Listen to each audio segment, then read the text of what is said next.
Hi అండి. నమస్తే. Welcome to Durga smart kitchen. ఈరోజు మన రెసిపీ వచ్చేసి పాలకూర వెల్లుల్లి కర్రీ.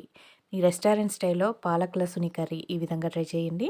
చాలా బావుంటుంది. మీరు ఎప్పుడూ చేసుకునే రెగ్యులర్‌గా పాలకూర కాకుండా ఇలా ట్రై చేశారనుకోండి రైస్‌లోకి, చపాతీలోకి చాలా బావుంటుంది. తప్పకుండా మీరు కూడా ఒకసారి ట్రై చేయండి. టేస్ట్ అనేది మీకు కూడా నచ్చుతుంది. ముందుగా ఇక్కడ ఫ్రెష్‌గా ఉన్న ఒక పాలకూర కట్టను తీసుకొని శుభ్రంగా 2, 3 సార్లు కడిగి ఈ విధంగా సన్నగా కట్ చేసుకోవాలండి. ఇలా కట్ చేసుకొని పాలకూరని పక్కన పెట్టుకోవాలి. ఇప్పుడు స్టవ్ ఆన్ చేసి ఒక కళాయి పెట్టుకోండి. అందులో 1 టేబుల్ స్పూన్ పల్లీలు వేసుకోవాలి. పల్లీలను లో ఫ్లేమ్‌లోనే దోరగా ఫ్రై చేసుకోండి. ఇలా పల్లీలను దోరగా ఫ్రై చేసుకున్న తర్వాత 1 టేబుల్ స్పూన్ పుట్నాల పప్పును వేసుకోవాలి. మీ దగ్గర పుట్నాల పప్పు లేకపోతే శనగపిండినైనా వేసుకోవచ్చండి.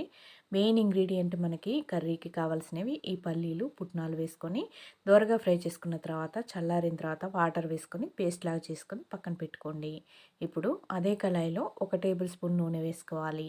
అందులో సన్నగా కట్ చేసుకున్న 5, 6 వెల్లుల్లి రెబ్బలను వేసుకోండి. వెల్లుల్లి ముక్కలనేవి కాస్త దోరగా ఫ్రై చేసుకోవాలి. ఆయిల్‌లో ఈ విధంగా 2 నిమిషాలు ఫ్రై చేసుకున్న తర్వాత ముందుగా క్లీన్ చేసుకున్న పాలకూరను వేసుకొని కొద్దిగా సాల్ట్ వేసుకోండి. అర టీ స్పూన్ వరకు సాల్ట్ వేసుకొని పాలకూర మొత్తం పూర్తిగా మగ్గేంత వరకు ఉడికించుకోవాలి. పాలకూరలోని వాటర్ అంతా ఎగిరిపోయి మనకి పాలకూర దగ్గర పడిపోవాలండి. అంతవరకు కలుపుతూనే ఉడికించుకోండి. మూత పెట్టకండి. మూత పెడితే పాలకూర కలర్ అనేది చేంజ్ అవుతుంది. ఇలా 5 నిమిషాలు ఫ్రై చేసుకున్న తర్వాత పాలకూర అనేది వాటర్ అంతా ఎగిరిపోయి దగ్గర పడిపోతుందండి. ఇప్పుడు స్టవ్ ఆఫ్ చేసుకొని పక్కన పెట్టుకోండి. ఇప్పుడు స్టవ్ ఆన్ చేసుకొని వేరొక గిన్నె పెట్టుకోండి. అందులో 3 టేబుల్ స్పూన్ల వరకు నూనె వేసుకోవాలి. నూనె కాస్త వేడైన తర్వాత అర టీ స్పూన్ వరకు జీలకర్ర వేసుకోండి. 3 ఎండుమిరపకాయలను వేసుకోవాలి. ఇప్పుడు ఒక 10 వరకు వెల్లుల్లిని సన్నగా కట్ చేసుకొని వేసుకోవాలి. ఈ కర్రీకి వెల్లుల్లి అనేది కాస్త ఎక్కువగానే పడుతుందండి. వెల్లుల్లిని ఈ విధంగా 2 నిమిషాలు ఫ్రై చేసుకున్న తర్వాత ఒక మీడియం సైజు ఉల్లిపాయని ముక్కలుగా కట్ చేసుకొని వేసుకోవాలి. ఉల్లిపాయ పచ్చివాసన పోయి కాస్త కలర్ చేంజ్ అవ్వాలండి. ఈ విధంగా ఫ్రై చేసుకోండి. ఒక 5 నిమిషాల తర్వాత ఇప్పుడు పావు టీ స్పూన్ పసుపు, రుచికి సరిపడా సాల్ట్ వేసుకోండి. మనం ముందుగానే పాలకూరలో సాల్ట్ వేసుకున్నాం కాబట్టి చూసి వేసుకోవాలి.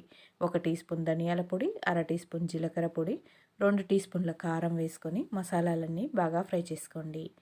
ఈ విధంగా ఉల్లిపాయల్లో మసాలాలు ఒక 2 నిమిషాలు ఫ్రై చేసుకుంటే సరిపోతుంది. మసాలాలు బాగా ఫ్రై చేసుకున్న తర్వాత మీడియం సైజు 2 టమాటాలను చిన్న ముక్కలుగా కట్ చేసుకొని వేసుకోండి.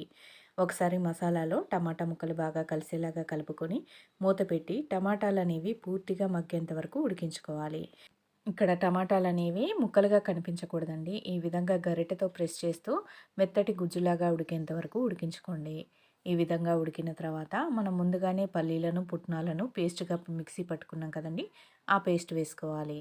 ఇప్పుడు ఈ మిశ్రమం మొత్తం బాగా కలిసేలాగా కలుపుకోండి. ఇలా 2 నిమిషాలు ఫ్రై చేసుకున్న తర్వాత మన గ్రేవీ కన్సిస్టెన్సీకి తగ్గట్టుగా కొద్దిగా వాటర్‌ని యాడ్ చేసుకోవాలి. ఇక్కడ చిన్న గ్లాస్ వాటర్‌ని యాడ్ చేసుకున్నానండి. ఒకసారి బాగా కలుపుకొని మూత పెట్టి పచ్చివాసన పోయేంత వరకు ఫ్రై చేసుకోండి. ఒక 5 నిమిషాల వరకు మూత పెట్టి ఉడికించుకుంటే సరిపోతుందండి. 5 నిమిషాల తర్వాత ఒకసారి మూత తీసి చూస్తే ఇక్కడ ఆయిల్ అనేది కనిపిస్తుంది కదా! బాగా కుక్ అయిపోయింది. ఇలా గ్రేవీ బాగా ఉడికించుకున్న తర్వాత మనం ముందుగానే ఉడికించి పెట్టుకున్న పాలకూర ఉంది కదండీ! ఆ పాలకూరని ఆ గ్రేవీలో వేసుకొని మొత్తం కలిసేలాగా కలుపుకోండి. పాలకూర మొత్తం కర్రీలో బాగా కలిసిపోవాలి. ఇక్కడ మనకి గ్రేవీ అవసరం అనుకుంటే మాత్రమే ఇంకొక 2, 3 టేబుల్ స్పూన్ల వరకు కొద్దిగా నీళ్ళని యాడ్ చేసుకోండి. ఇక్కడ నేను కొంచెం వాటర్‌ని యాడ్ చేసుకున్నానండి. పాలకూర అనేది ఉడకాలి కదా! ఒక 2, 3 టేబుల్ స్పూన్ల నీళ్లు వేసుకొని ఒకసారి కలిపి మూత పెట్టి మరొక 5 నిమిషాల వరకు ఉడికించుకుంటే సరిపోతుంది. 5 నిమిషాల తర్వాత కర్రీ అనేది బాగా కుక్ అయిపోయిందండి. ఇప్పుడు అర టీ స్పూన్ వరకు గరం మసాలా వేసుకొని కూర మొత్తం బాగా కలిసేలాగా కలుపుకొని స్టవ్ ఆఫ్ చేసి వేడి వేడిగా సర్వ్ చేసుకోండి. ఎంతో రుచిగా ఉండే పాలక్ లస్ని కర్రీ రెడీ అయిపోయింది. ఈ కర్రీని వేడివేడిగా రైస్‌లోకి కానీ, చపాతీలోకి కానీ సర్వ్ చేసుకుంటే టేస్ట్ చాలా బావుంటుందండి. తప్పకుండా మీరు కూడా ఒకసారి ట్రై చేయండి. మీకు ఈ వీడియో నచ్చిందా? నచ్చితే తప్పకుండా మన వీడియోకి ఒక లైక్ చేయండి. మీ ఫ్రెండ్స్ అండ్ ఫ్యామిలీకి షేర్ చేయండి. అలాగే మన ఛానల్‌ని మీరు ఫస్ట్ టైం చూస్తున్నారా? అయితే తప్పకుండా సబ్స్క్రైబ్ చేసుకోండి. Thanks for watching.